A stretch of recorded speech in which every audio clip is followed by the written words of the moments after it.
Sesungguhnya Allah itu hanya nama dari Zatul Bukti.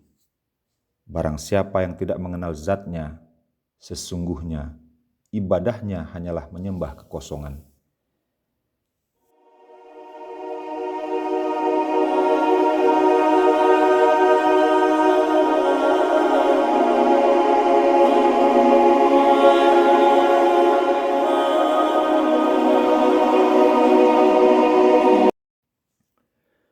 Bismillahirrahmanirrahim. Assalamualaikum warahmatullahi wabarakatuh. Alhamdulillahi rabbil alamin. Wassalatu wassalamu ala asrafil anbiya'i wal mursalin. Wa ala alihi wa ashabihi ajma'in. Amma ba'du. Para sobat sekalian yang dirahmati Allah dimanapun berada, kajian kita kali ini akan membahas masalah Allah itu hanyalah nama dari Zatul Bukti yang wajib al-wujud. Oleh karenanya, janganlah kita menyembah nama, tapi carilah rahasia dari Zatul Bukti yang bernama Allah itu. Sesungguhnya Allah itu hanya nama dari Zatul Bukti. Barang siapa yang tidak mengenal zatnya, sesungguhnya ibadahnya hanyalah menyembah kekosongan. Berita penciptaan alam semesta dalam 6 masa itu, atau cerita 7 martabat dalam tajalinya Nur Zatullah, adalah cerita bagi manusia untuk mencari rahasianya Allah itu sendiri. Tanpa ada cerita tentang penciptaan alam semesta dalam 6 masa, atau tanpa cerita dari 7 martabat untuk tajalinya Nur Zatullah itu, mungkin rahasia itu tidak terungkap. Namun cerita Aras hanyalah membuat ahli ibadah menerka, mengira bahwa Allah sedang melihat ibadah-ibadah yang mereka kerjakan dari Aras. Namun para ahlullah senantiasa menyambangi Aras itu dalam setiap waktu. Ketika tubuh para ahlullah fana kepada hatinya, dan hatinya fana kepada ruh, dan ruhnya fana kepada sir, dan ketika sir itu lebur, maka para ahlullah itu telah berada di Aras. Dan ternyata Aras itu pun tak tampak lagi padanya, karena Zatul Bukti yang bernama Allah itu telah melenyapkannya bersama kalimah La ilaha illallah, La ilaha illallah. Para sobat sekalian yang dirahmati Allah, oleh sebab itu janganlah kita menyembah nama Allah itu, karena sesungguhnya Allah itu adalah hanya nama dari zat wajib al-wujud. Zat pemilik nama Allah itulah tujuan penyembahan. Maka carilah rahasia dari zat itu, agar kita tidak salah alamat dalam menyampaikan persembahan.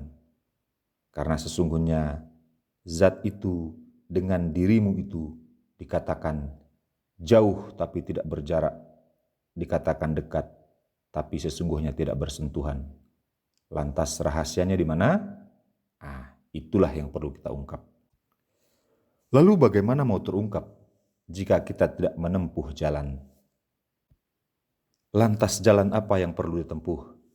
Itulah jalan syariat dan jalan hakikat itu.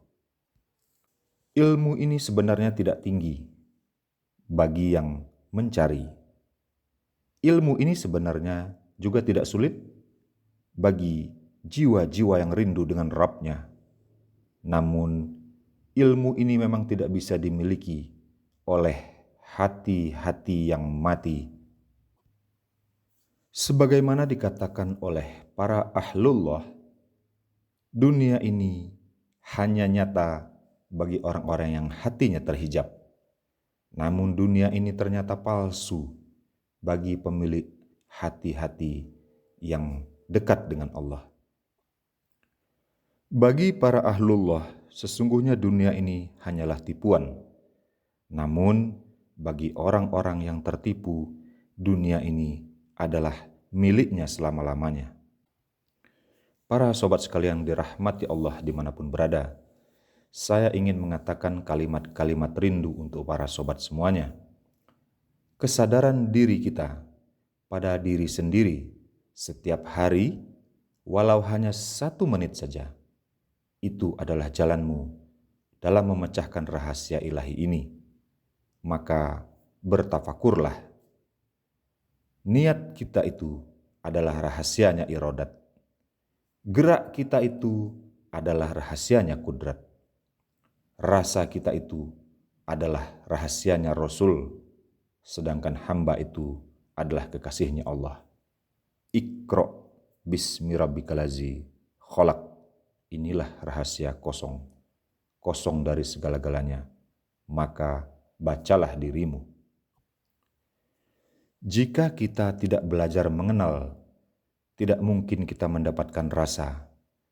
Jika kita tidak belajar rasa, tidak mungkin kita bisa membedakan mana rasa nasi dan mana rasa roti.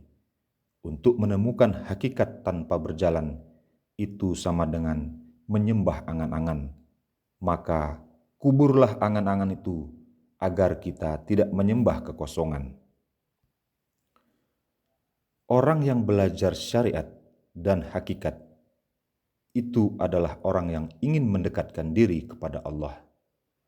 Orang yang ingin sampai kepada Zatul Bukhti yang bernama Allah itu. Ketika telah sempurna kedekatannya kepada Allah itu, maka sesungguhnya ia telah mendapatkan sesuatu yang tidak terlihat oleh mata, tidak terdengar oleh telinga, dan tidak pula terlintas di hati manusia. Itulah surga kedekatan dengan Allah sebagai pemilik nama dari Zatul Bukhti itu. Yang di dalamnya itu tidak ada taman itu. Yang di dalamnya itu tidak ada bidadari. Yang di dalamnya itu tidak ada istana. Dan tidak pula ada sungai susu dan sungai madu di dalamnya. Itulah kedudukan spiritual orang-orang yang telah sempurna dalam mengesahkan Allah. Ingat, itulah kedudukan spiritual orang-orang yang telah sempurna dalam mengesahkan Allah sebagai nama dari Zatul Bukhti itu. Sehingga tenggelam ia di dalam keesaan itu. Di dalam sirnya mereka hanya melihat sifat-sifat jamalnya Allah. Ia hanya cahaya keindahan Allah itu. Bahkan mereka tidak dapat lagi melihat dirinya sendiri. Ya tentu saja, karena dirinya itu tak tampak lagi. Karena dipenuhi oleh nur zatullah itu. Dan mereka diliputi oleh ketercengangan dan ketakjuban menyaksikan keindahan daripada nur zatullah itu. Dan untuk sampai pada keadaan ini, hanya didapat oleh mereka-mereka yang menempuh syariat dan hakikat itu secara bersamaan. Sebagaimana seorang anak terlahir dari bersatunya nutfah laki-laki dan perempuan. Dan ketika makna itu telah muncul, maka terjadilah penyeberangan dari samudra makhluk menuju palung-palung perintah ilahi. Setelah itu, terpancarlah ilmu ruhani itu tanpa melalui perantara huruf maupun suara. Para sobat sekalian yang dirahmati Allah, makom seperti ini itu tidak bisa diraih oleh hati yang keras membatu, karena sifat jamalnya Allah itu hanya hinggap pada hati yang indah pula. Jika orang tidak pernah merasakan rindu, maka pertemuan itu adalah hal yang tidak pernah dinantinya. Inilah yang menjadi hijab bagi mereka untuk bertemu dengan Zatul Bukhti itu. Zat wajibal wujud, sang pemilik nama Allah itu. Ilmu syariat dan hakikat itu berguna melepaskan hati dari keterikatan apapun selain Allah itu. Sehingga dengan ilmu syariat dan hakikat itu akan menuntun orang-orang yang berjalan untuk sampai kepada pemilik nama Allah itu, untuk sampai kepada rahasia Zatul Bukhti itu. Itu pula lah yang menjadi ilmu nanti dalam menghadapi sakaratul maut. Karena keakuan kita itulah yang menyiksa.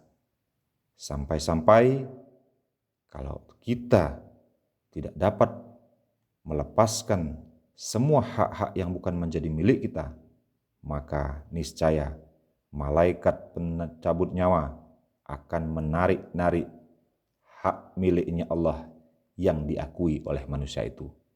Maka lepaskanlah haknya Allah itu, sehingga ridho Allah itu bersama ridho kita. Itulah yang disebut dengan berpasrah diri kepada Allah itu dengan sebenar-benarnya pasrah.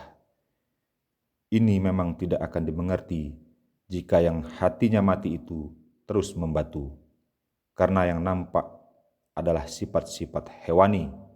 Saking tamaknya ia, haknya Allah pun diakui menjadi hak miliknya, padahal ia hanya diberikan hak pakai saja oleh Allah. Imam Malik bin Anas berkata, orang yang memperdalam ilmu fikih tapi tidak belajar ilmu hakikat atau ilmu tasawuf, berarti ia telah berbuat fasik.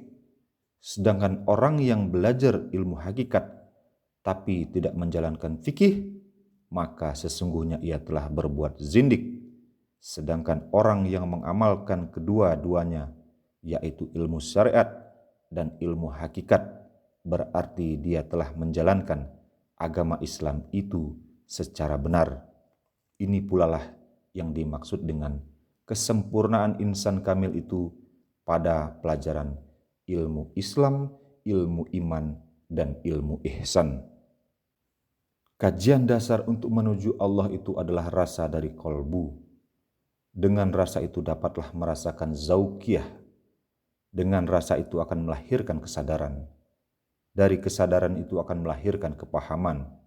Setelah mendapatkan kepahaman itu, barulah dapat melihat cahaya keindahan Nur Zatullah itu. Ketika ditilik ke dalam, ternyata di luar.